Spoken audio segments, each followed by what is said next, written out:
I told you this is the Rated R podcast, not Rated X. So well, then wearing, I have he's nothing wearing to pants, folks. contribute. I have nothing to contribute. Yeah. Are we on? Yeah, we're on. I think. Hey, we're man. on. Sorry, I'm We're late. on. I okay. literally ran down here just now. Like, I'm now having to readjust all the lighting and stuff in here because my daughter says to me, "Hey, I want to play Fortnite on your PS5," and I said no. And she's like, "Well, I want to play Fortnite." I said, "Well, use your Switch." She doesn't want to play Switch, so I had to hook up my old PS4 for her. But it meant like having to redo everything, right? Like, the newly redone main floor you're talking about, right? No, yeah, she wants the PS4. No, I'm saying that, but it's your newly redone area. So when I guess you were setting up, you were like, these old systems, I'm gonna put these away. Yeah, so I had to go and then I had to put up in her room, right, and then set it all up, and try to get it all like, you have to download the software, and then like we couldn't remember her username, password stuff, and I was like, we're trying to figure. Oh man. So, anyways, all this to say, sorry, I'm late. Like literally running. I don't even have a drink. I'm feeling parched, John. Okay. Do you need a minute? Do you need to go get some? Welcome everybody. Lewis is just laughing at you now. Yeah, it's fine. Go ahead. I deserve it. Well, who keeps their old systems up to date and ready to Well, go? that's true. Nobody. You know what? I'm gonna go get a beer. Even my new systems, I don't keep up to date. You guys in the comments, let me know what you're currently rocking, what you're playing on your systems. I know Lewis is all about the Steam Deck, but yeah, I don't know. You guys all upgraded to the new generation now that you can get a PS5 relatively easy. I don't know. I'm still playing the Switch with the kids because kids games are the only games I can play right now. Waiting for RoboCop to go on sale. Rob, I was saying, like, which system is your main system now? No, PS5. PS5. I really like. First of all, I got my PS4 as a 40th birthday gift, so I have some sentimental value on. Like, I like it. But yes, my main system is my PS5. You know what? The thought of someone buying something that expensive for your birthday is pretty cool, right? Like, yeah, and actually, I just really loved the PS4. I still have my 360. I wish I had my original Xbox, but I donated it to like a charity thing. And I used to have my PS1. I don't have that anymore. I still have the original Xbox is like completely unplayable right now, though. Aesthetically, though, it looks kind of cool because it's in the shape of an X. Yeah, it's got like the bubble in the middle that had the green dot. I still have my NES. I have my Super Nintendo, my Genesis, my Atari 2600. Oh man, the one thing I regret selling is my PSP. Yeah. I sold that. I had the case. I had like the disc. Remember you used to get like they were like the little mini CD discs that would put. I had the game. I had Bad Boys the movie. I had Air Force One. I had all these like movies for it. I'd be sitting on the bus watching a movie. I loved my PSP. Yeah, I guess you know what it was a pretty high end portable system. I remember my buddy would buy those. You almost like when Storage Wars was like a big thing, and you would buy like random crap from storage lockers. I remember he got one, and there was a shoebox full of those movies for the PSP, and they came in like little white cases with the CD enclosed inside. And every single one of those movies, I kid you not, was trash. So he must have went, or whoever had the locker must have went through, took all the movies that were good, sold them. Yeah. All that was left was the utter trash. But yeah, I don't know. I think that Xbox is probably unplayable right now, man. I don't know if you got into the shady market for Xbox, but like I never hacked it. If that's what you're saying. Yeah. There was a hack for that Xbox, and it was so good that basically you would go rent a game, and the software on the Xbox could rip the game onto the Xbox once you modded it.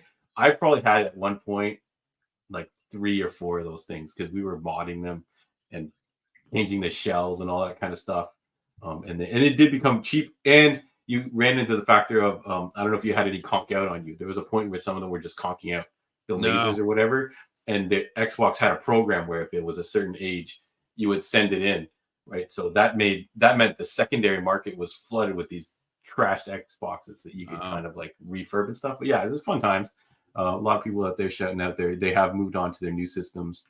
Mike's got his PS5. He played Street Fighter for 1 week, and you maybe watch Netflix on it now. I don't know. That's what happens to my systems. My systems become Xbox and Disney Plus delivery systems. So my PS5 is in the basement, and because we lived down here during renovations, the basement's it's just a shit show, right? Like, there's crap. It's so not comfortable to play on. Like, there's dust everywhere. It's just horrible, right? People who go through renovations and have to live, like, relocate to another part of their house understand.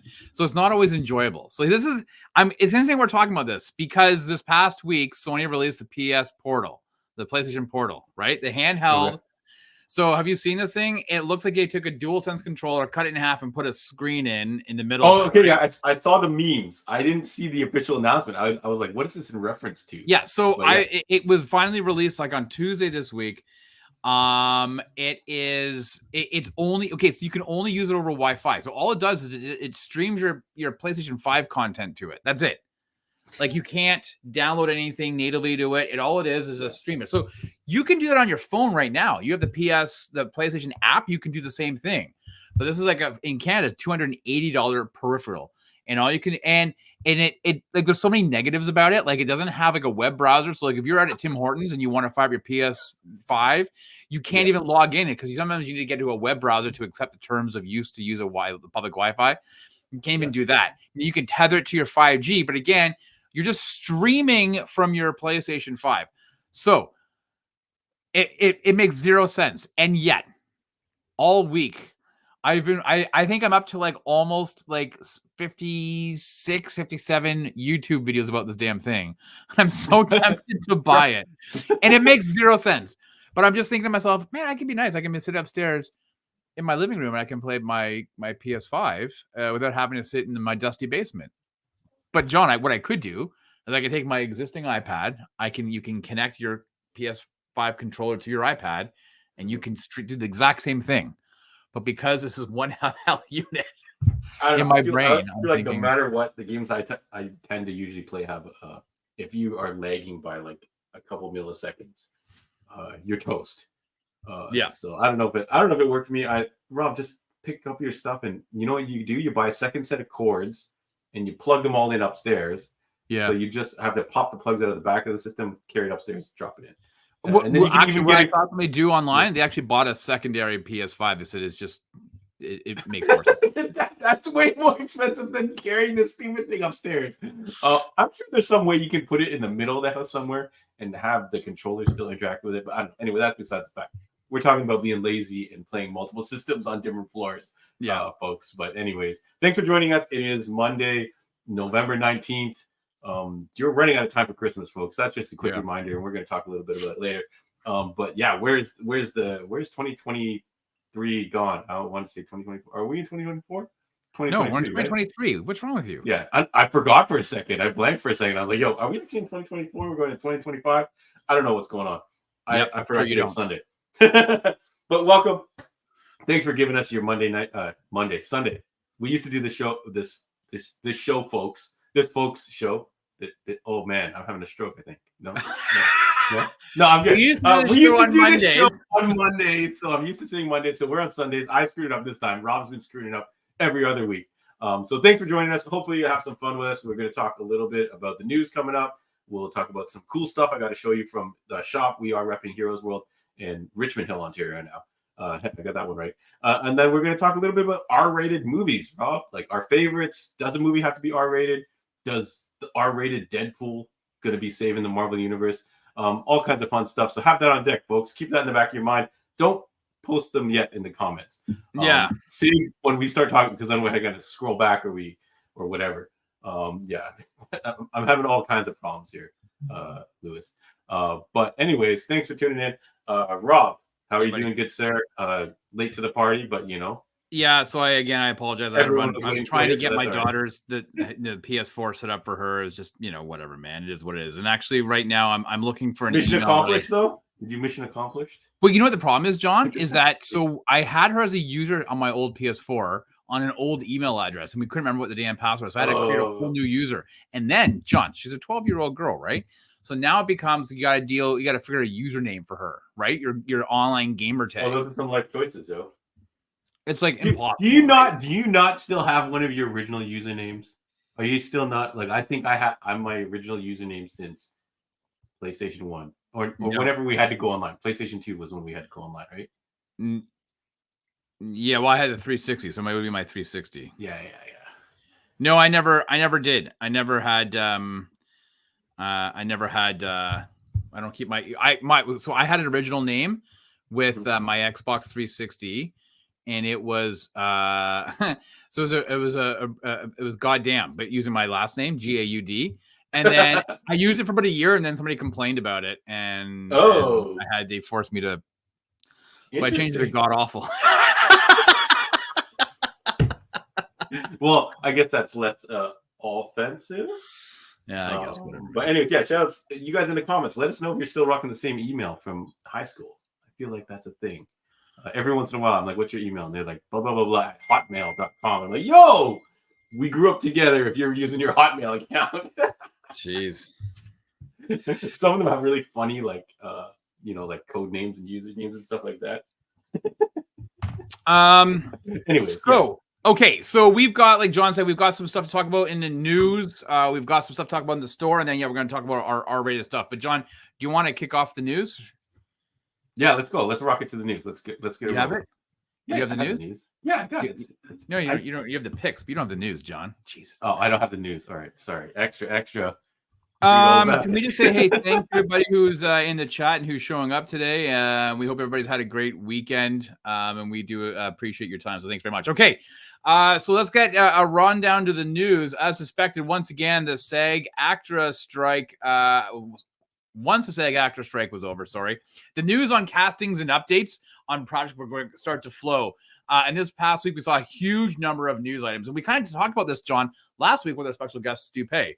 We were kind of figuring out what's the first project that's going to get announced? Where are we going to be? Like, we figured in the next couple of weeks, next few weeks, you start to get that snowball effect. And obviously, it happened a little bit this past week. First up, we're going to talk about casting, okay?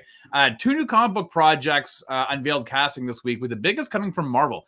It was announced that Pedro Pascal was finalizing his deal to become Mr. Fantastic, Reed Richards, in the Fantastic Four movie. Now, the contract, I don't believe, has been signed as of yet. They're just working out scheduling details because Mr. Pascal here is quite busy. He's going to be in Vancouver starting in the new year, shooting season 2 of The Last of Us. And the last time when they were in Calgary, it was like 10 months shoot. So I'm not sure how long this new one's going to be. He also has a bunch of other projects that he's filming. But it looks to be relatively a done deal with, and I got to be honest with you, John, we had an offline conversation with Andre and this and that, and he was not somebody that I thought of in this role when fan casting, but I feel like I've kind of come around to it in the last number of days. But what are your thoughts? And those in the chat, what do you guys think? John, what do you think of Pedro Pascal as Reed Richards? Yeah, I share sentiment with Scott here in our comments, which is met on Reed casting. Why? I don't know. Like Pedro Pascal, great performer. He's had the Midas touch on a lot of things, and that one scratch on his record being Wonder Woman 84. But he's an amazing performer. Last of Us, like you said, and like all of us said, is amazing. The unbearable weight of massive talent. He stole the show from Nick Cage. How do you steal the show from Nicolas Cage? Impossible. Right. And then Mandalorian, like Lewis here says, he's not going to have time to do this, but Mandalorian, I don't even know if he was on set barely. I feel like he was doing voice acting for a good chunk of it. So I think he has time to do this. I guess why not? I don't know why I was resisting this, because has he played another superhero character? Not really, right? He was a bad guy in Wonder Woman. He's the Mandalorian in a Star Wars Western themed TV show. So sure, give him a superhero role. As Fan 4, like Rob, you always complain about, is he younger than a lot of the guys that we've talked about? Well, he's in his late 40s. So here's the thing, right? I've always complained, like I and I've gone on record and I said, like, I think Mahershala Ali is aging out of being Blade. Mahershala Ali is 49, I think, or he'll be 52 by the time Blade starts rolling. I feel like that's too old if you were looking to get at minimum a trilogy of movies out of an actor that needs to be that the physicality, right? But for somebody like Reed Richards, like I've always said, I think you need somebody who's a bit older. You don't want to like cast young. Like we got that already, right? With the last iteration of this movie, what you used to call Fan 4-tastic, whatever. And John, right? And Miles Teller was a young Reed Richards. So like you don't need I think because here's what I think is that there's going to be an integration of the Fantastic Four into the MCU, and you need to have some people that look older to have some gravitas. Like Doctor Strange isn't going to look at Miles Teller and believe anything he's talking about. If you're talking about like, you know, space and time and everything else like that and what's going on, he's like, whatever, kid. Like, look how he was with Peter Parker, right? Peter Parker's a pretty smart guy, but Doctor Strange had no. You need somebody who's older, who can speak, who could be an adult, and so. I've always kind of said that we've been on here, even in the Heroes World podcast. I said I wanted it to be 1960s space race. These guys go and they're lost and they come back, 50 years later, and they have no idea what's happened. I mean, everything's gone, right? So, but I want them to be adults, right? And then mid 20s, for Johnny or whatever the case may be, or early 30s, right? So. That's how I've kind of always envisioned it. I just never thought of Pedro Pascal as being an individual who could play Reed. And not to say that he can't. I think in the more time like I've thought about it, I think he's a good choice.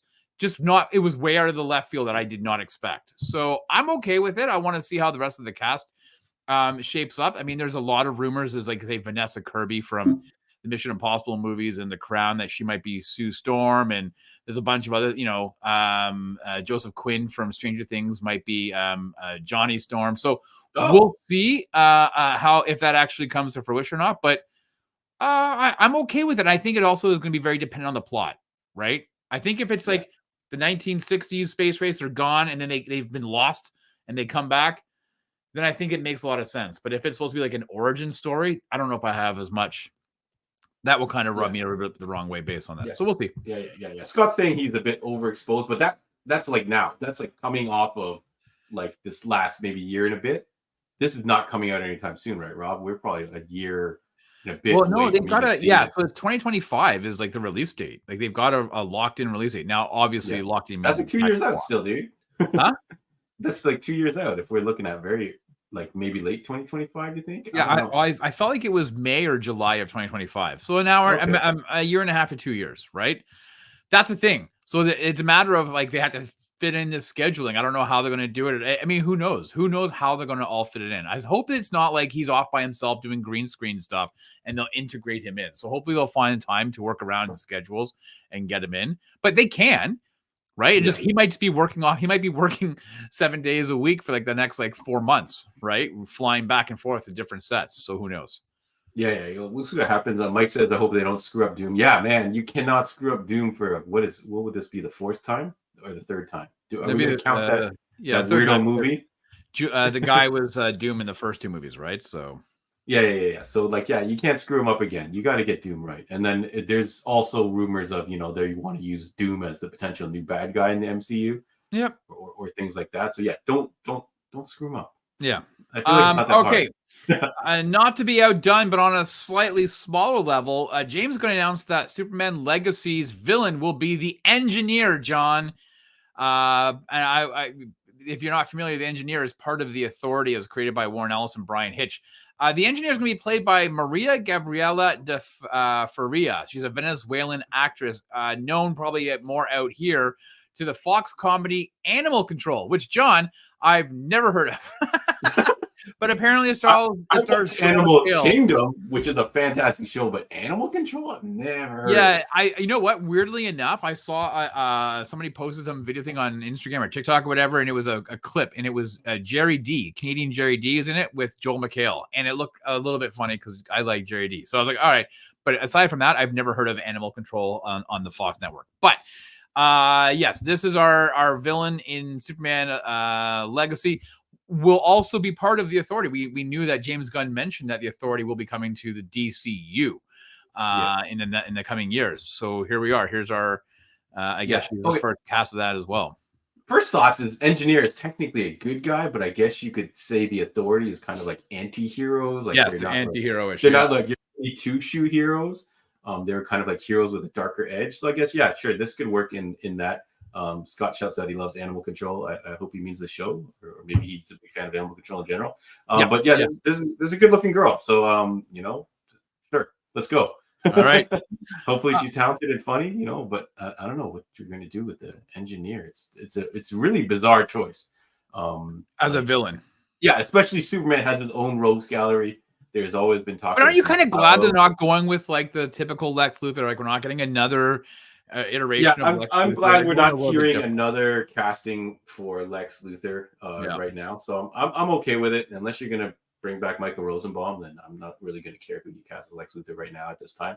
So let's bring in some fresh talent. It looks like this movie is gonna be primarily younger relative unknowns, I guess you would say, right? Yep. Like the guy cast as Superman is not a huge person, No. a huge performer right now. But, this might be the thing that jumps them into the sky, right? But speaking of that, I actually meant to send you the pic. I don't know if anybody saw this online. So David Corenswet is the actor, and he was in a Netflix series called Hollywood that came out last year, 2021. And he's very thin, right? He's a very thin-built guy.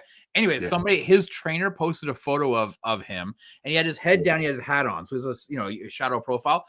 The guy is like he was wearing like a shirt, and he was after doing some sets, massive. Like the guy is like looking like he's bulking up like Henry Cavill style.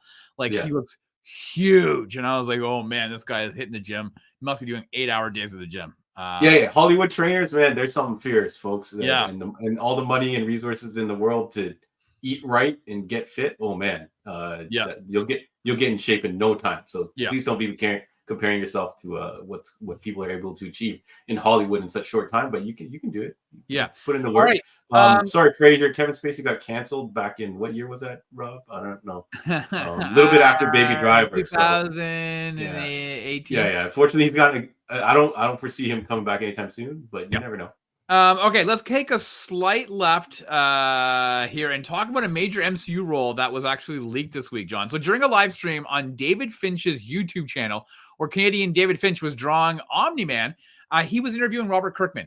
And Kirkman let it slip that Walking Dead alumni and current Invincible star Stephen Yeun is been cast as Marvel's Sentry. I don't know if you saw this clip. I sent it to you, but you probably didn't watch it. But during the conversation with Finch, Kirkman stated he got a call from Steven, who had just come back from a costume fitting, and he commented, well, I guess I only play heroes who wear blue and yellow. And Kirkman was killing himself laughing, obviously, because Invincible is blue and yellow. And then he was like, oh, and I don't know if I was supposed to mention that he's Sentry. And then he's like, oh, well, what's Marvel going to do to me? So we were previously aware that Yeun had been cast in Marvel's The Thunderbolts, but his role wasn't announced, and there was some speculation that Sentry would be in Thunderbolts, but nobody thought, I don't think. Well, some people said maybe he's cast as Sentry. This was a rumor. I think it was a rumor that dropped a while back, right? And we were like, get out of here. Yeah, but Kirkman has spilled the beans. I'm sure Stephen Yeun got his wrist slapped in some capacity, but we have our Sentry. So, John, what are your thoughts on Stephen Yeun as Sentry? Yeah, so quick thoughts, since I'm on Steve's team, I guess you would call it, if you want to call us a team. But there's a glaring difference here if you look at these two characters. Number one being Sentry's a white guy. But with that being said, what? I'm sure. Yeah. So if you guys don't see the pic, Sentry is blonde-haired. He's like me. Pretty clearly of Rob's team, Caucasian. Right. And jacked like I am. Yeah. Completely, totally. They're stealing your pictures here. And Steven is, of course, of the Asian persuasion, I guess. If you guys watched, what was that movie he did? That show he did with Ali Wong. I forgot what it was called. Or I don't know. Someone in the comments, let me know what that was. But with that being said, the Sentry is such an obscure character. I'm sure a lot of you out there are going, "Who the F is Sentry?" So sure, play with it. Let's change some things up. This character I feel like has never really caught on the way that Marvel wanted him to. Beef. Thank you, Mike. He's never caught on. Marvel's tried several series. They started to try and make him the center of the MCU at one point, but he's basically like a Superman level character. Yeah. In the MCU, and it's just never worked out for them. So he's done some crazy stuff, ripped Carnage in half in one of the storylines, and all kinds of fun stuff like that. So Steve is come off as an amazing actor. And Beef, he was phenomenal. He was clearly the standout of that show. Invincible, Troll Hunters. He's done a ton of voice work, playing all kinds of different characters. So yeah, let's do it. And if you are butthurt that Sentry is not what he usually is, like me. No one like Sentry is such a non character right now. So whatever, suck it up. So okay, so I want to dovetail quickly before I get to the next story. So I agree with you. I don't really care about if there the best actor for the role type thing. I don't think race really should play a part in it. But what do you feel about gender swapping races? The reason I ask is because, and I didn't really mention it originally, but in the Variety article that talked about Pedro Pascal being cast as Reed Richards, they had talked about the fact that there's conversations with Javier Bardem to be Galactus, as well as it was a very quick reference to the fact that Silver Surfer would be female. So I don't have an issue with Steven Yeun taking in the role of Sentry. Doesn't bother me whatsoever. But what are your thoughts on, I guess, what they would say, gender swapping? So making the Silver Surfer female as opposed to Norrin Radd, who was male. I feel like it can definitely be written in there as long as it's like properly done. Just tell the good story, and I think all will be forgiven. And especially Silver Surfer is not going to get a solo movie. I don't think. Sorry, folks, I don't think that's going to happen. So if you're not swapping your main character, I guess people have less reason to be angry. I don't know. Like when have we seen this previously? Like the Ghostbusters movie, did they kind of do it with that one Ghostbusters movie, or were those characters new characters? I never watched it. They were all kind of new characters. Yeah. Okay, so those were new characters, so they didn't swap anybody per se, And can you create another character to occupy that Silver Surfer role? I don't know. Marvel's using all kinds of characters and using the tiniest smidgen of what they are. So what does it matter if they get a good performer that just happens to be a different race or gender or whatever? Yeah. I don't know. I'm okay with it. I never really understood when people get really pissed that these characters are changing. Everything's changing. Everything will change back sometimes. It's not like they're going to take away those stories you read when you were a kid. So I don't know. We'll see how it goes. What about you, Rob? You okay with that? I'm sorry. My daughter is like blowing up my phone because she wants to play Fortnite and she needs to install all the stuff, and it's driving me crazy. You gotta pop up for a second. No, I don't. I'm telling her a message saying I can't help right now. Stop bugging me. Am I okay with it? Okay. I don't know, man. I really like what Jack Kirby did with the Silver Surfer and Norrin Radd and everything else like that. And I'll be transparent. My gut instinct is to say that I don't enjoy it. I don't like it, but I'm also, I guess you could say mature enough, which is generally not something that somebody would say about me, to accept the fact, like a female in the role. And as long as, like I said, as long as it's done well, regardless of gender, as long as it's done well, then I will enjoy the performance. Do you know what I'm saying? So, but my gut instinct is to be like, no, man, I want Norrin Radd. I want the Silver Surfer, like as a guy, but why? I don't, at the end of the day. Okay. I guess maybe we're saying if you put the effort in to lay the groundwork, why this story, like the work into this character instead of just having them throw in and they're just all of a sudden different genre. So they have to have some pretty good things going on for you to choose them over, I guess, casting who you're supposed to cast. I don't know. Yeah, whatever. It's hard to say. We're gonna get canceled on this one. All right. So from new announcements, we're shifting to departures, John. We're like at Pearson Airport. Last week we talked about whether Marvel would be shifting away from the Avengers Kang Dynasty as they let go of the writer. And then earlier this week we got word that Destin Daniel Cretton is no longer tied to the Kang Dynasty, with both sides pretty much saying the split was amicable. And it does allow Cretton to focus on Disney Plus's Wonder Man series as well as Shang-Chi 2. So it's looking as though Marvel is probably washing its hands of Kang for now. But John, my question to you is, what's more of a bigger shock? That Cretton has moved on from Kang Dynasty, or that he's actually still working on a Wonder Man TV series that, by the way, is set to resume filming after American Thanksgiving? Okay.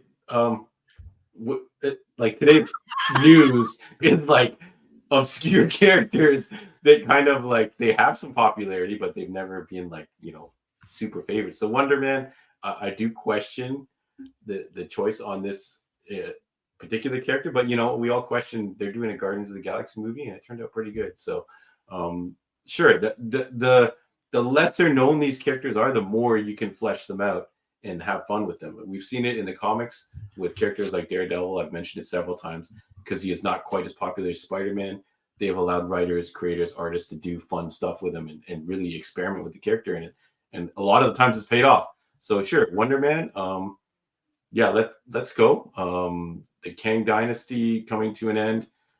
It's a shame because I did, all controversy and allegations and trials aside, Jonathan Majors, I think he did do really well in that role. But yeah, so I guess that's the end of that Marvel chapter, Rob. Like, I guess. I mean, you never know. Things will come back, multiversal stuff and everything else. But I don't know. To be honest with you, I don't know how you make Kang. We've talked about this before. I don't know how you make Kang your big bad and have him defeated by Scott Lang. He basically he gets it. If you guys haven't watched Quantumania, which a lot of people haven't, Rob, I don't know if you find that in your travels, but a lot of people are like, I didn't bother watching Quantumania. Scott Lang, the Ant-Man goes toe to toe with their big bad, like full on American boxer style.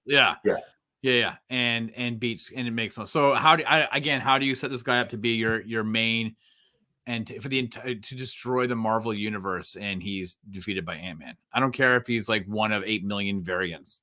It doesn't matter. Okay, and a couple of quick hits to finish off, John. Producer Irwin Winkler confirmed that Creed 4 will begin production soon and star Michael B. Jordan.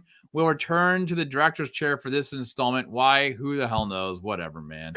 I think it was a good start. I know you weren't a huge fan of Creed 3, right? No, I didn't like Creed 3 much at all. I thought it was a mess.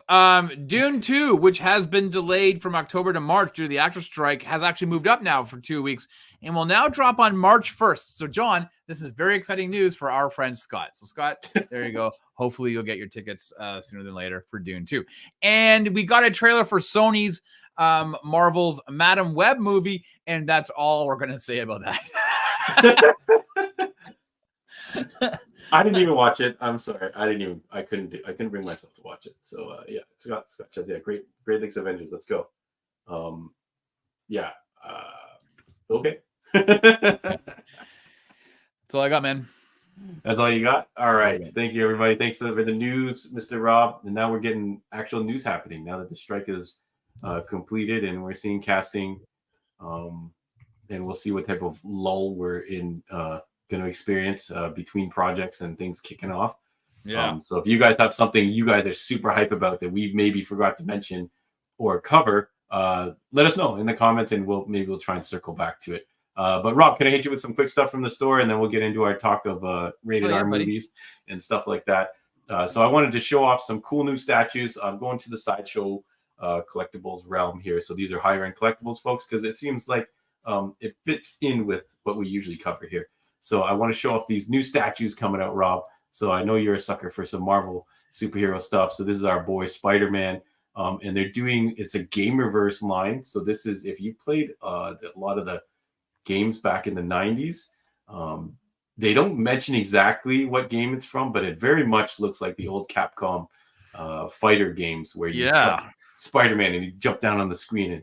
But there could be a rights issue why they're not exactly mentioning it. And it is going to come in a whole bunch of different color variants. So it's really cool. Which Spidey do you like the best, Rob? Are you a big fan of the all blacked out costume, which I know everybody loves, or you like that, like kind of like the big eyed Mark Bagley style? Yeah. Or the classic. The classic is the smaller eye, right? Yeah. So I wasn't a fan of that first photo that you sent. I mean, I think this is the problem. This type of a statue, you can't put it where the face is looking head on. You've obviously got it off to the side. Yeah.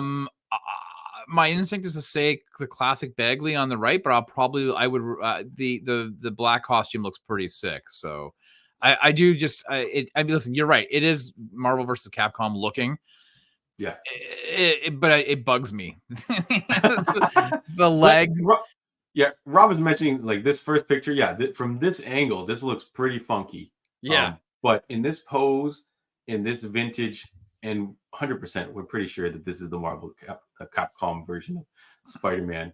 I like the big-eyed Spider-Man and the black costume. I feel like I hate to be, I always used to say, hey, the easy button is to say you like that black costume. But that black costume looks hella good there. Yeah, it does. It looks really good. This is the 1/10 scale. So a little bit on the smaller side, a little bit bigger than your your G.I. Joe, like 12-inch It's in between. So if you collect Marvel Legends action figures and you collect Hot Toys, it's like right in between there. So it looks pretty cool, and they also are coming out with a Wolverine. So That looks that's pretty sick. again, you pick Wolverine in the Capcom game, and he goes Wolverine, right? Yeah. And same deal. You're gonna have 3 different costume variants. I don't know, that blue and yellow, Rob, just looks really good, even though the classic brown and yellow or brown Yeah, I'd and probably go orange, you blue call and it. yellow. I definitely wouldn't go with the X-Force. I feel like that's going to be the lowest seller, the X-Force one. And again, 1/10 scale, 125 USD, so landed Canadian, it'll probably be like $8,000. But we'll hook you up at Heroes World if you're interested. Let me know. They're not coming out till March, May 2024, and they looks like they're going to be doing a whole line. So if you dig these, get ready for the long haul, and you'll have a hell of a cool collection. In the comments, let us know which one you would pick. I think. Oh, Fraser likes the X-Force Wolverine. Yeah. Well, he says it's nice. I don't know if you had to pick one, it might be a different story. But I feel like that blue and yellow just looks too good. Yeah. I know a lot of people really like the original brown and orange costume. And then Rob, I know you're a big fan of Ahsoka series that just wrapped up. They're doing the new Hot Toys. So this is in her new outfit. I didn't watch the series, so I don't know the significance of her transforming into the white clothing. But they're doing a whole line. I don't know. She wore the whole thing in the show. I don't know. Is there significance? I have no idea. I have no clue. Okay. I don't remember her costume being white though. You don't remember it being white from what? The TV series? Yeah, like the Mandalorian appearance. I thought it was like brown and beigeish. Oh, honestly, I couldn't give a shit. Who cares? I don't know. What do you think of this likeness to Rosario Dawson? Yeah. Okay. I think the first 2 photos on the left and the right the left, those first 2 on the left there, where she's looking pensive and stoic, I think those look a lot like her. The ones where she looks angry and is growling like she may have a case of rabies does not look anything like her. Yeah. Yeah. Again, angles play funny thing. And sometimes it's not, they do alter these products when they get feedback from revealing and stuff like that. So this is something that we will carry at the shop. Ahsoka Tano, if you're interested, let us know. It is scheduled for March 2024 to March 2025, around $300 USD. And if you like this figure, they did a bunch of the other figure characters from the TV show. This is Merrick. I'm not familiar. Again, I didn't watch the show. I honestly do not. I watched the show. I do not remember that character. All right, so you guys can fill us in the comments. And they are doing Admiral Thrawn. They're doing Hera. They are doing Sabine as well. And I'm sure they're going to cover a bunch of other characters as well. If you didn't necessarily like them in the show, interesting that a lot of people are pointing out that maybe you can get a different head sculpt. Hot Toys, a lot of people are doing customizations. So if maybe you prefer the animated series, you'll be able to get a head sculpt and swap that on there. Rob, can I show you this guy? Do you recognize this guy? Oh boy, Christopher Pike. Yeah, Christopher Pike. So this is from a different company. So this is not Hot Toys. And we have kind of shown these off before. Some of them look kind of funky. Some of them look good. What do you think of this likeness? Yeah, it's pretty good. I think his standing pose. Mm-hmm. Now, it could just be the way the angle of the photo. Like if you angle his so on the left side, the more close up portrait, it looks like it could, if it's angled a certain way, it doesn't look great. But straight on, it looks kind of like Anson Mount. So yeah. So yeah. I think this looks pretty good. We've seen a bunch of these figures, and some of them don't look quite so good, but I thought this one looked pretty good, and it was a little more relevant. It's a newer figure, so this one is going to be coming out. It's also 1/6 scale, so the Hot Toys scale, which is kind of basically almost like a Barbie doll, but way more detailed. Unless you get some high-end Barbies. I know some of those high-end Barbies are a little bit crazy. But these are going to go for about $225 USD. We will convert that to Canadian for you. And this is not scheduled till April 2024 to June 2024. So if you are interested in any of these products, please hit me up or contact your nearest Heroes World representative. Me, Andre, or maybe Rob in a far extended reach. Rob's hooked me up with a bunch of customers before. So right, but always fun. Admittedly, people will message me and say, "Hey, I'm interested in that Star Trek," and I'll say, "Okay, great," and then I'll probably forget.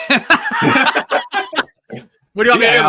I'll let you know. Yeah, and then I'll say, "Contact John. Why are you messaging me?" Yeah. I have no stake in the game. Fraser was saying the hair is on point. Yeah, that man. Yeah. I'm so jealous of his hair. He's never made a silver grayish hair looks so good. So, yeah, Mike was saying, yeah, the 225 USD equals 1 in a million zeros CAD. No, it's not quite as bad. I'll hook you up, guys, if you're interested. Let me know. Do you remember him when he played Black Bolt in that what TV show was that? The Inhumans TV show. Inhumans. Yeah, and then he came back in Multiverse of Madness. Multiverse of Madness. Yeah. So yes, I do. I think I only saw the first 2 episodes of the Inhumans, and I absolutely despised it and refused to watch it. So I was gonna. They had a limited engagement where they played the first 2 episodes in theaters. I was trying to see if I could schedule to go see it because I thought it was neat that they were sending this to theaters. It was right by the old shop, the first Market, or not the Market VIP. And I was like, oh, I'm gonna go see it. And thank God I didn't, because I dodged a bullet and that show turned out to be absolutely terrible. So yeah, yeah, Scott, let's go. Sorry, you hit it too. We both hit the same time. Scott, our good friend in the US, has many USDs. Yeah, man, you're rich. You're rich compared to us. You come down here. We're waiting for. I'm hoping that Scott though saves his money for the inevitable Hot Toys Dune figures. So we're never gonna let you forget Scott. Yeah. Unless that next movie is trash, then we're gonna shut up right quick about it, right, Rob? We love the first movie. If that second movie comes out and it is trash, it's not. You're gonna stop hearing about Dune here. Nope, it won't be. Oh my God! All right, thank you, folks. That's stuff that you can get at Heroes World. Please stop by if you are local to us, and if you're not, hit me up with a message. If you need anything shipped or information, and we'll set you right up. But Rob, all right, let's get to talking. What kind of topic did we choose today? I know last week we talked a little bit about what's going on with the MCU. The week before we talked like how we can save it. I proposed the Taylor Swift answer, and I feel like that's actually a legit answer. Making the rounds. The whole idea of her being cast as Dazzler. But you mentioned Deadpool 3 being rated R, being Ryan Reynolds, being this monster movie. Marvel's MCU's first R-rated project. Yeah, first R-rated project. Can an R-rated movie, I'm not going to say save the Marvel universe, but can it change the trajectory of the perception of the universe right now? Like we saw the Marvels. I actually quite liked it, but we'll save that for another time. But generally, people are not happy with the direction of what's going on with Marvel. So much so that people are saying it's a sinking ship, or burning blimp, or whatever analogy you want to use. Can the Rated R Deadpool, is that the kick in the pants that we need to switch this genre up? Has everyone aged out of regular Marvel movies and now needs to see the gore, the violence, and maybe more adult themed content? Like, do you think that's a solution? No, I just think that Marvel probably looked at the fact that the first 2 Deadpools did phenomenally well and were like critically and commercially praised. Yeah. And we're like, if we make Deadpool 3 PG-13, people are going to riot. Like it. So let's stick with what's working and show that we can diversify. So. Yeah, but do you think the reason why I think there's a lot of moving parts that is making Deadpool work. Being that the first movie is considered relatively low budget, right? And even the follow-up movie would not have the budget of most Marvel movies. Right. Yeah, they're low budget comparative. Yeah, please correct me if I'm mistaken. But now this third movie, they're going to throw a lot of money into this, right? Yep. So I feel like when you don't have as high a budget, you put a little more effort into things like story, character development, coming up with creative ways to use that smaller budget, which I think does show on the screen when you get that, a little more love and care into that movie, trying to make it work instead of just, throwing money around. Like you can buy whatever, which we're seeing a lot of right now. A lot of the movies, the summer of 2023, the summer of flops, Fast and the Furious, Mission Impossible, all those movies. It seems like they were maybe just throwing around too much money and trying to stitch together whatever they had and didn't have the story. So what do you think, Rob? Is it just the Rated R that makes Deadpool work? No, not at all. But I think it allows people. No, I think it's a moving parts. Obviously, Ryan Reynolds is a major part of that. The writing, it's funny, but it's not like we have to be very honest here. It's not a rated R. Like the comedy isn't like a Beverly Hills Cop rated R, or it's dirty humor at times, right? Yeah. Like like the pegging scene, everything else of that. So like, it's very, very adult oriented humor, but I think it's meant for our age group, our generation, right? So so I think that first of all, I don't think that Marvel's giving them a boatload of money, like Avengers money, to make this movie. I think they're making it probably still for a modest amount. But I think that if you're going to do the character and you're going to have Ryan Reynolds attached to it, and you're going to say it's part 3 of this already existing, movie set, you have to maintain that level of, gross, dark humor, funny, however you want to categorize, the sarcastic humor that doesn't hold back, doesn't pull punches. And I think that people will be upset if it doesn't. And I think what will happen is that you would see a massive week over week drop off if people went and said, okay, it's rated R, but more like it's not as funny as the other ones because they don't get to do the dick jokes and this and that. Like, what the hell, right? So I think Kevin Feige is like, you know what? First of all, Ryan Reynolds is a marketing genius. They probably, again, making it for they're probably a bit more money involved. Yeah, I just looked up the budget, and according to the internet, who knows if it's right, they said it's in the $250 million range. See, that to me is shocking. Which is the first Deadpool movie was made for like less than 50 million. So I don't understand why you need to have $250 million making this Deadpool movie. But we'll see what happens as I don't know if that is also inclusive of marketing or whatever. But at the end of the day, I think Marvel have to appease, I think, everybody. And I think it's okay to have Deadpool in the MCU being there already. Now, what will happen though is if you do find him in different projects going forward, who knows if that would happen. Let's just say you see him in Secret Invasion. I highly doubt he'll be as foul-mouthed as he is in his own movies, right? So yeah, I feel like they had many opportunities to sneak Deadpool into a lot of their projects recently, and they haven't done it. So I feel like they're going to keep it separate. Well, but I think I think this will make a lot of money. I mean, from the sound, like we've seen the leaked images, you see the 20th Century Fox sign, buried in the sand, the big monolith type thing. Like, I think what will happen is that don't forget, this is going to be the only Marvel movie coming out next year until 2025. We're done now with the Marvels having out 2 weeks ago. There's nothing now until July of next year. And then after that, nothing until the following March. So I think that it will make a ton of money. I think it's going to, people are going to be like, oh, it's been almost a year since we've had any MCU stuff. We've been able to breathe a little bit. Let's go check it out. And I think it'll do well. I think it's going to make a lot of money. And I think it's going to also do what Spider-Man No Way Home did and kind of bring back your favorite Fox Marvel Universe actors in some capacity as well. I mean, obviously we see that with Wolverine, right? With Hugh Jackman. So yeah. We kind of saw what it did. Like all those X-Men movies and the Wolverine movie, I think they were PG-13 maybe maximum. Like X-Men 2 definitely wasn't rated R, right? Nope, but Logan was. And then they dropped Logan rated R. I don't remember if it did well in the box office. Yeah, like I know critically it did very well. And maybe it's up for a rewatch because I haven't watched it since it came on theaters. Yeah. But we have seen it work. And I wonder if it had lower budget too. I don't know.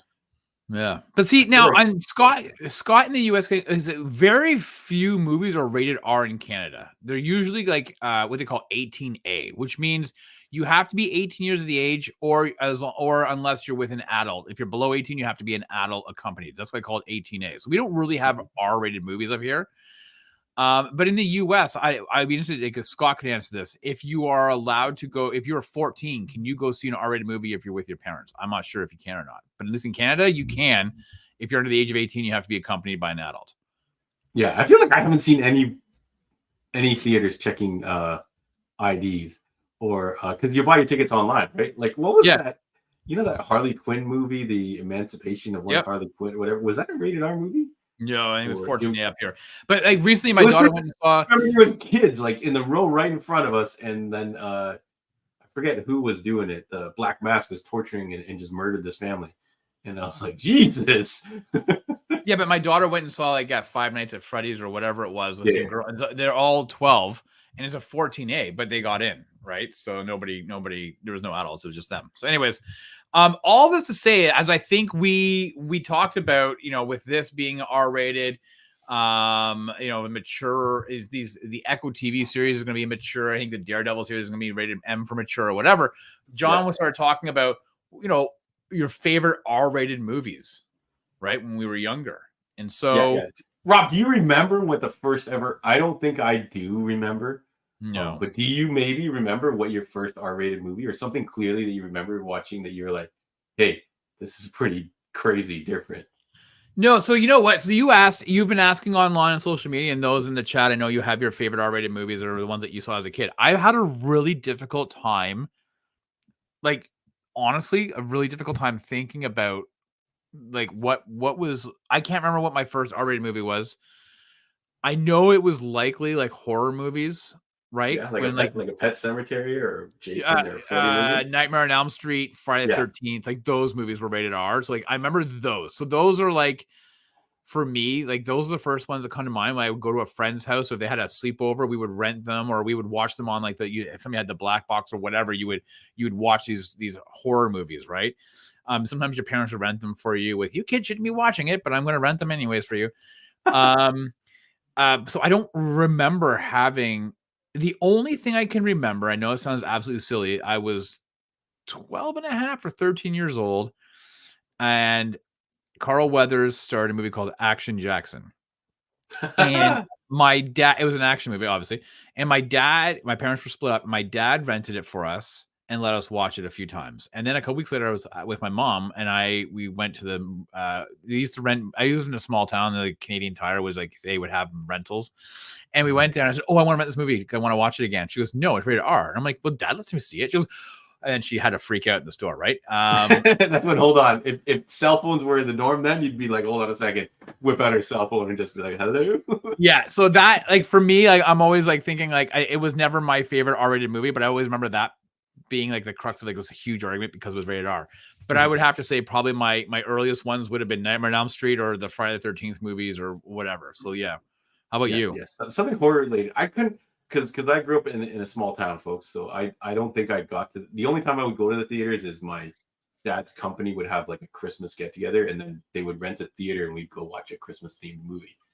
So and that would definitely 100% not be rated R, because you have families and kids, so it'd always be some kids movie. And stuff like RoboCop, and some of the other like Rambos and all that stuff you mentioned. I don't think I watched until they were on like some edited TV version. Okay. Right? So RoboCop, I think for the longest time I had only seen the edited version, which is still pretty brutal of a movie. Like, the late night city TV edited version. So it still had some blood, some violence, but they definitely cut that death scene like in half, and he just gets shot. And then they leave it at that. But yeah, I want to say it was probably Terminator 2, because it kind of got marketed as like, Arnold Schwarzenegger's in all these other kind of funny movies. But like, that was like not rated R up here. Was it not rated R up here? Okay, so maybe that doesn't count then, eh? Like, I know it's rated R in the US, but I don't believe in Canada it was. Yeah, okay, like, now we're going to get... Okay, so that was 1991 that comes out. Yeah. I mean, I guess we could Google it to find out what the rating was. I know. I think everything else I saw before that was an edited TV show version, like a TV version, a TV movie. Like, you young kids don't know the... Like, Rob, if they created a streaming service that was like, City TV edited versions of movies, I feel like I would turn it on once in a while and watch. Rated R. Was Blade rated R up here? But that, I feel like that's so late. That like I saw a Rated R list that had like The Rock on it and stuff like Eraser and things like that. But I feel like over here they were probably PG-13. So now we're getting into some like kind of like funky stuff. In like kind of what we know from marketing and seen on posters versus what actually happened in Canada. But some people in the comments have mentioned Alien, the first one with Sigourney Weaver, more of a horror theme. RoboCop, 100%. Everyone mentioned RoboCop, but I feel like I didn't see a full unedited version of RoboCop till much later in my life. So Predator, I think I saw Predator with the hanging upside down skinned bodies, which I feel like definitely is an 8 rated R thing. Yeah, I would agree with that. See, I think part of the problem as well. Yeah, so I would agree. I mean, part of the problem is that back, and I don't know when it changed, but back in the day in video stores, they wouldn't have like the French version title printed on the cassettes, right? It was always the English version, and generally what they were doing is that you're right.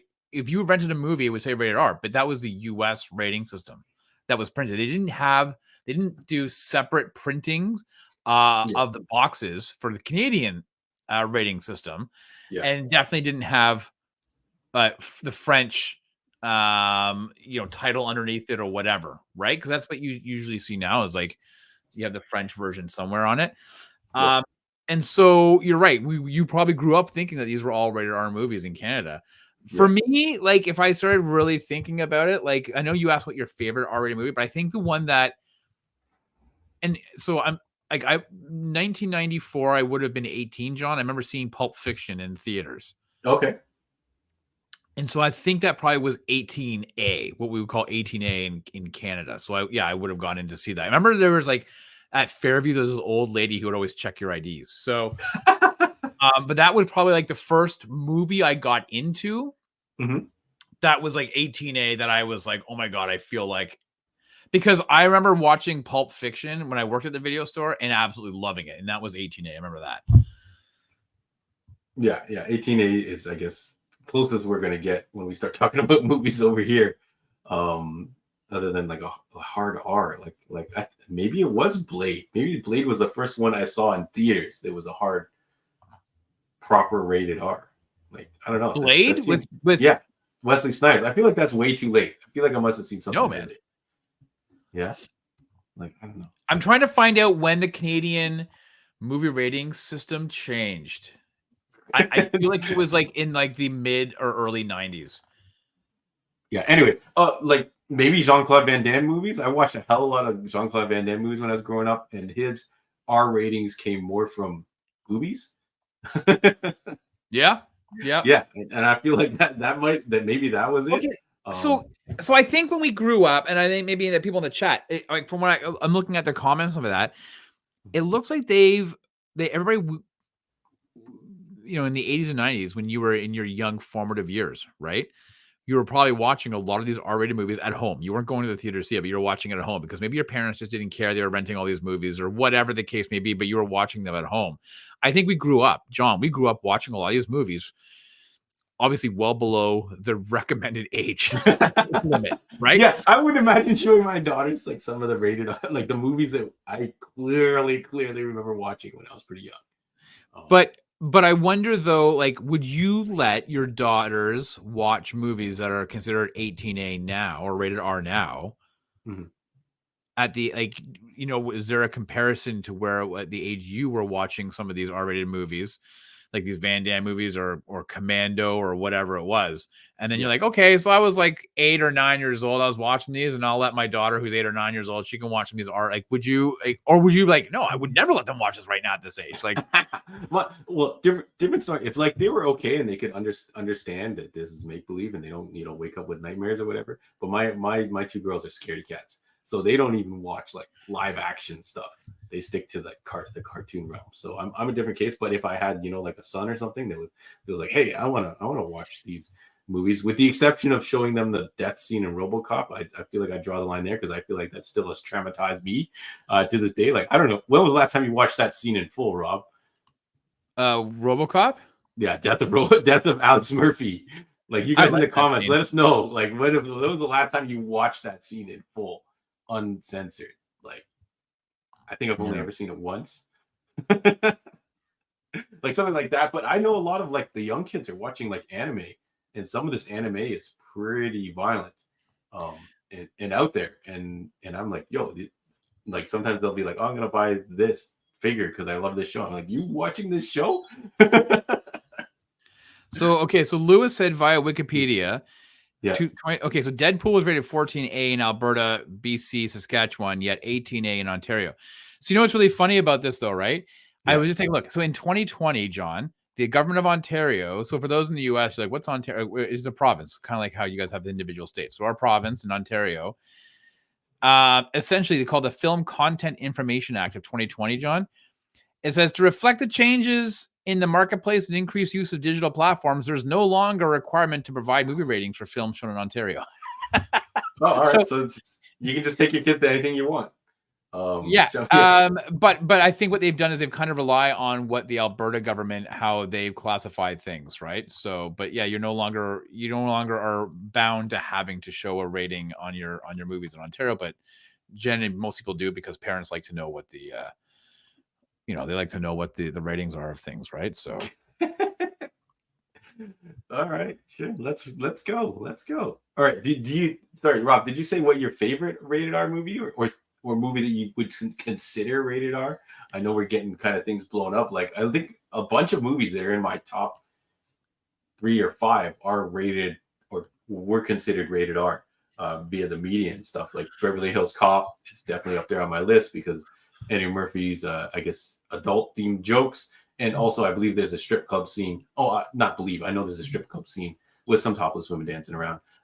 Terminator 2, I don't know. I feel like that's a line. Some people think it's not rated R. There's a lot of blood and violence in there. Bad Boys, the original with Will Smith, Martin Lawrence. The language content in there is over the top. I'm sure that must have had a rated R with all the MFers and all that kind of stuff, language they use. But that's one of the movies I probably watched the most. If I could see my iTunes play count on that particular movie, it'd be way up there.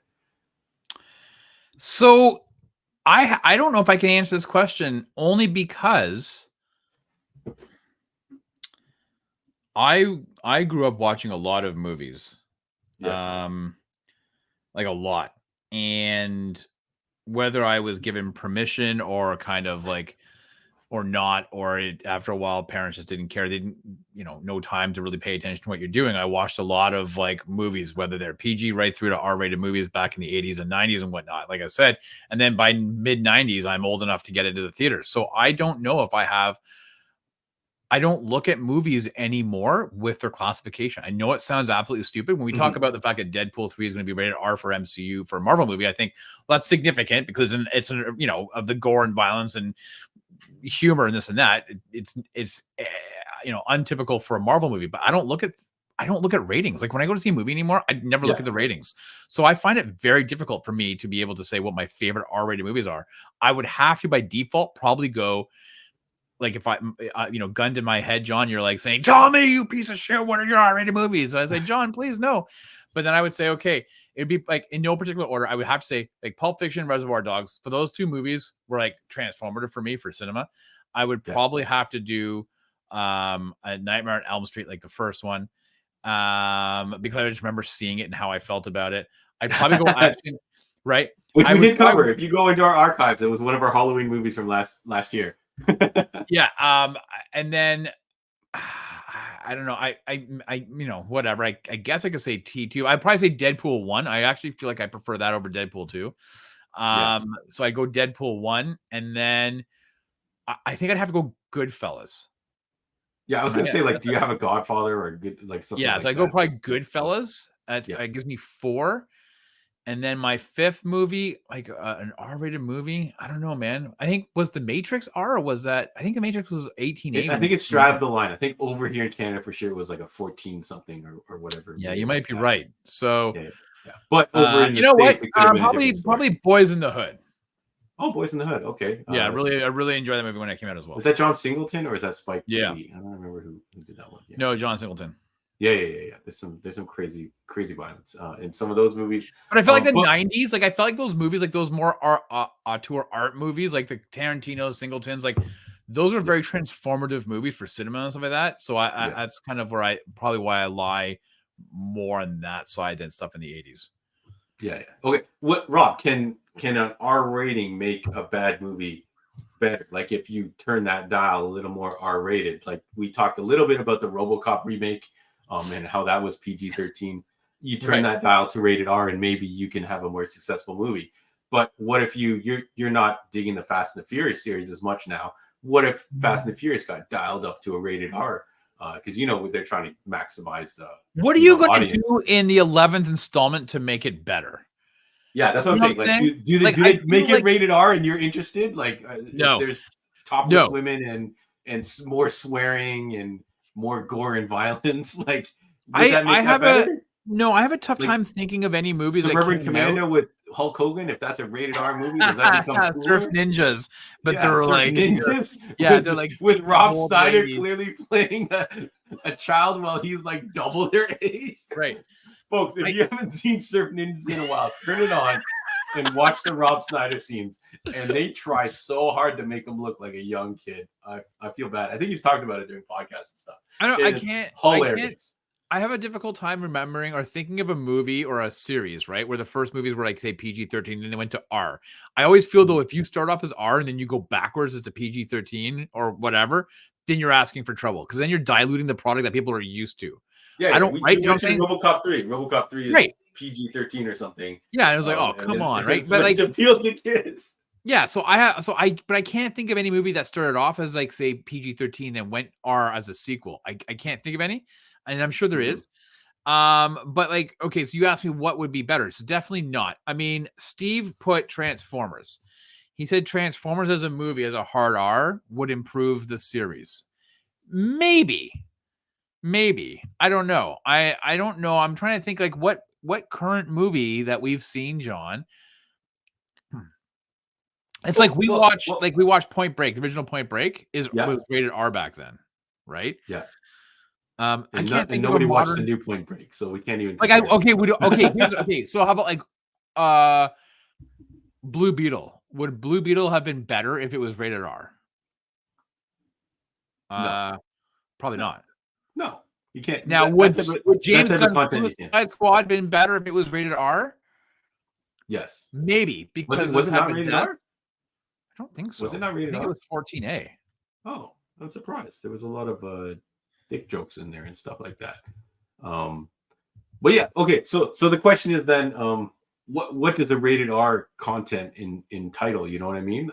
We saw it in my easiest comparison is in the comic realm. You know the book Saga. If you guys are reading Saga, yes. There's clearly some crazy I feel like they could have kept that book PG if they wanted it. But there's some points in the book where it just becomes very adult. They go to this. The easiest example is they go to this land with a giant, and the giant's naked with all his bits hanging out.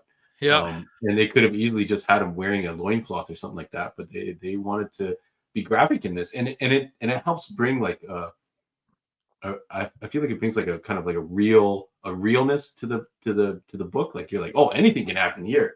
Right. Characters can die. These things are running around naked. Like it brings like a little bit more of a seriousness, gravitas to the content. Do you think that's maybe why some people think rated R movies are better than not, or do you think they just want dick and fart jokes? Or I guess the X-rated fart jokes you can fit into PG-13, but you know. Well, here's what I think. I think it boils down to the fact that when you're watching an R-rated movie, even when we're younger, when you're watching an R-rated movie, you feel like, oh, I'm breaking the rules. I'm doing stuff I'm not supposed to do. And that bad boy factor. That heightens the enjoyment of that product for you. Because you're like, oh yeah, I'm watching something that it's restricted. I shouldn't be watching it, and I'm watching it. Right.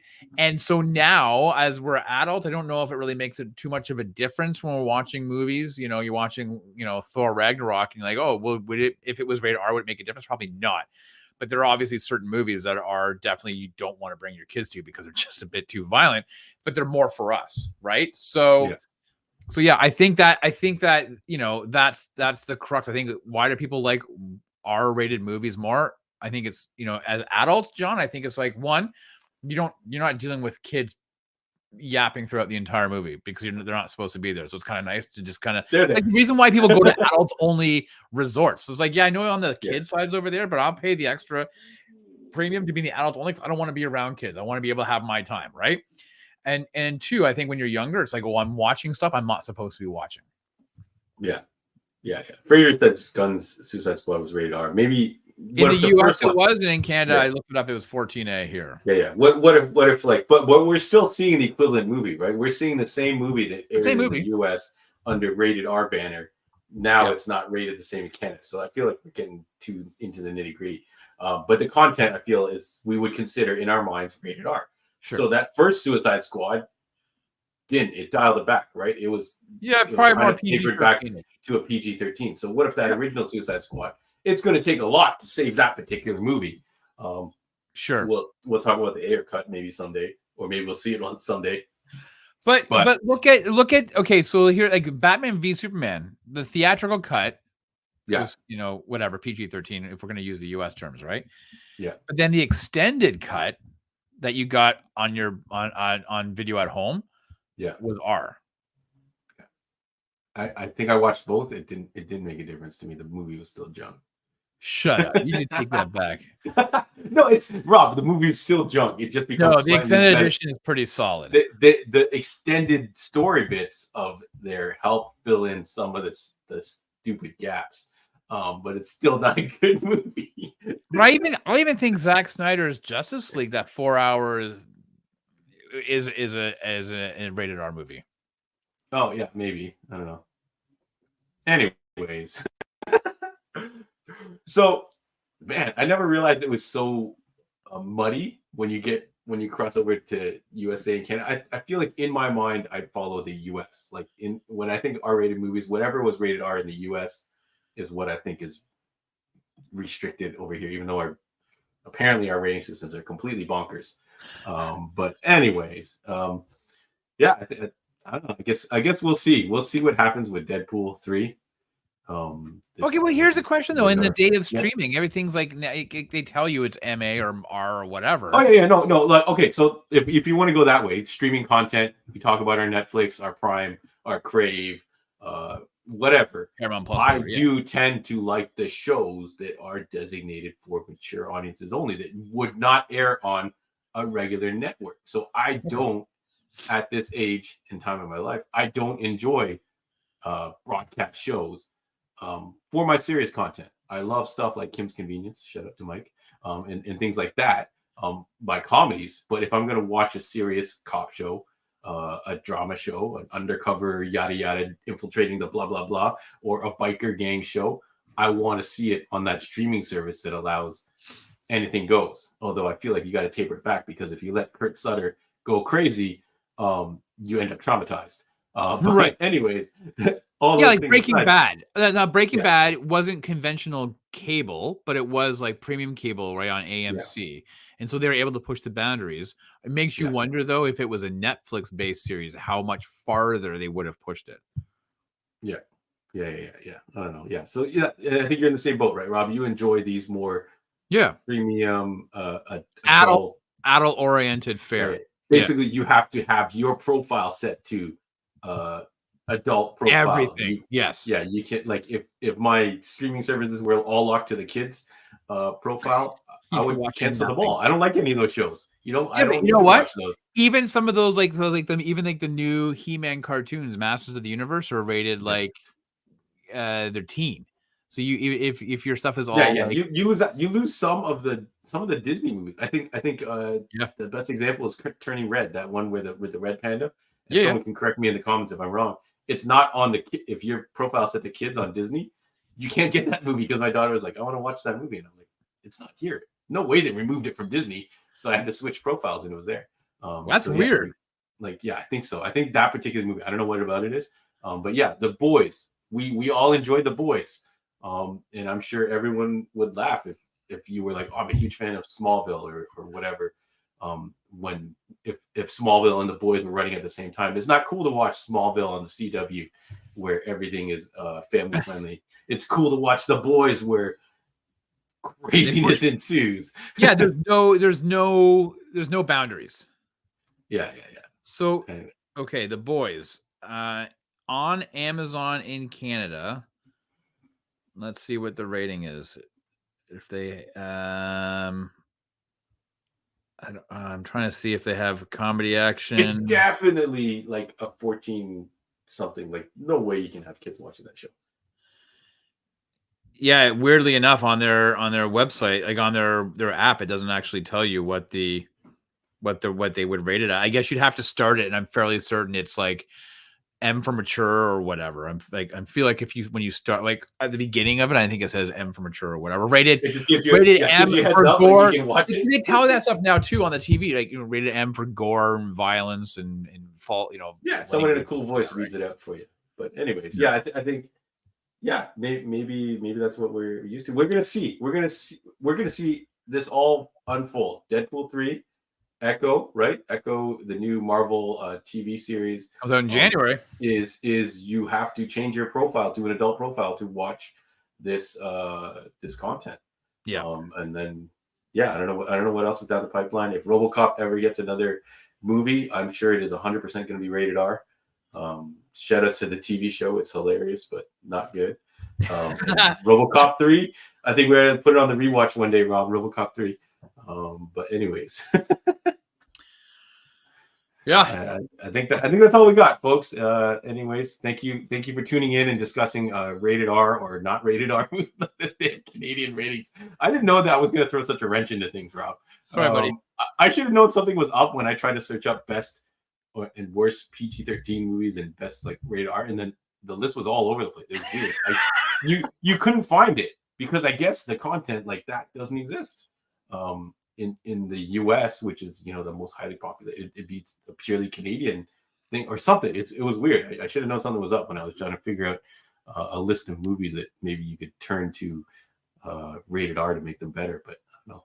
Fast and Furious rated R. We'll see. A couple movies in, they'll do it, or they'll do a spin-off. They'll do a spin-off with a character that branches off into a Deadpool like rated R universe. I don't know. I don't think it would matter. I don't think it would matter.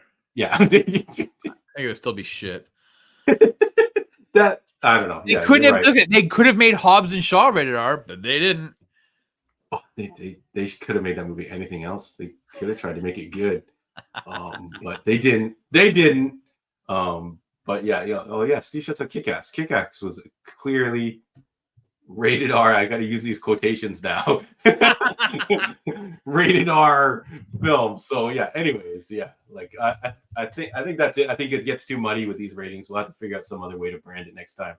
But thank you everybody for discussing with us your favorite rated R movies. If you didn't get a chance to shout out whatever your favorite movie was, we forgot to mention it. Please let us know in the comments. Message us on socials. We try to make a couple posts each week to talk about these kind of fun things coming up. And guess what? Do we need to announce anything for next week, or are we just gonna maybe announce it later on socials? We got to do a little fine tuning, or well, I don't know. We can announce it. My only caveat is I'm actually taking my son. We got tickets to go see the Marlies game, and it's at 4:00, so I should be back for 8. But we're taking the train, so it's gonna be dicey. So all right, so we're gonna get back to you, folks. We might push the time slot back. But we can announce the movie. Are you good with the movie or no? Maybe let's hold off in case we have to postpone and maybe we want to switch it up. All right. Do you really want to watch this movie? I'll watch this movie. I don't remember it at all. That doesn't matter, buddy. It's fine. We can postpone. We can hold off, and people sit there going, "What the hell?" And I'm gonna say, "Well, we've had it." Okay, fine. And that's the movie. And if we have to move the time slot, that's on you, buddy. We might have to move the time slot by half an hour. I'll let you know once I figure out how long the game is and when it will get back. Okay, so you know what? We tried to find a movie that, first of all, I guess we probably should have thought about like more of a Thanksgiving theme movie, considering that it would be on the tail end of American Thanksgiving. We didn't really think, and that I guess could have been Planes, Trains, Automobiles. Oh, I don't know. We never really thought of it, and I didn't think of it until now. Okay, now you want to go back to the drawing board? No, I'm just saying. I really want to watch Total Recall with Arnold Schwarzenegger, but I got kiboshed. So, did I kibosh that? I probably did. Okay. We wanted to try and find something that was at least streaming and that people can watch. So you know what? We're doing something a little bit different. We're actually going to watch, and it's because they announced there's a third movie that's in the works. And it's the Now You See Me series of movies. And the first one is, both of them, 1 and 2, are currently streaming on Netflix in Canada, and I believe the US as well. But Now You See Me, with Woody Harrelson, I'm trying to think, Jesse Eisenberg, Lex Luthor, yeah, we got one Lex Luthor. Yeah, I can get the rest of the cast if you want, but okay.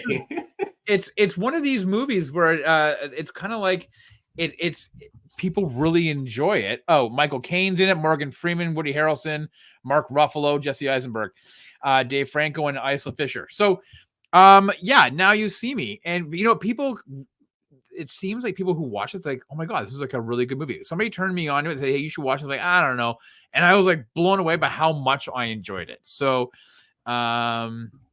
okay, I don't remember it all, but this could be one of those cases where I actually didn't see this movie. So, yeah, the movie is 10 years old now, so we'll see how it goes. But yeah, Now You See Me is currently streaming on Netflix in Canada. It's also on Crave TV if you have the premium subscription. Looks like a lot of people are agree that this is a good movie. Fraser said he's never heard of them, so this might be perfect. Yeah, so I think we're gonna watch the first one, but if you feel inclined to watch both of them that are out right now, I think you like it. Listen, I'll boil it down for you quick. It's Ocean's 11 with magic. So it's a heist movie involving magic, and I think people will really enjoy it. So yeah, I suggested Tower Heist with Eddie Murphy, and I forget who else is in that. Owen Wilson, I don't remember. Ben Stiller, no. What? Which movie? Tower Heist. Okay, whatever, John. Is that it? Okay? We're not watching that. We're watching Now You See Me. Thank you guys for staying with us so late. We always appreciate you in the comments. It's been a blast. We hope to see you next week, and you'll watch Now You See Me, and we'll talk about the news, talk about new stuff at the shop, and it possibly is my last show before the holidays, but we'll see how that goes. Because Christmas time is going to get really busy. But I'll still be here. Don't worry. Yeah, Rob will still be here. Don't worry. Rob's here, and maybe he'll have a whole host of guests. But anyway, thank you guys for keeping you too long. We appreciate y'all, and we'll see you on the next one.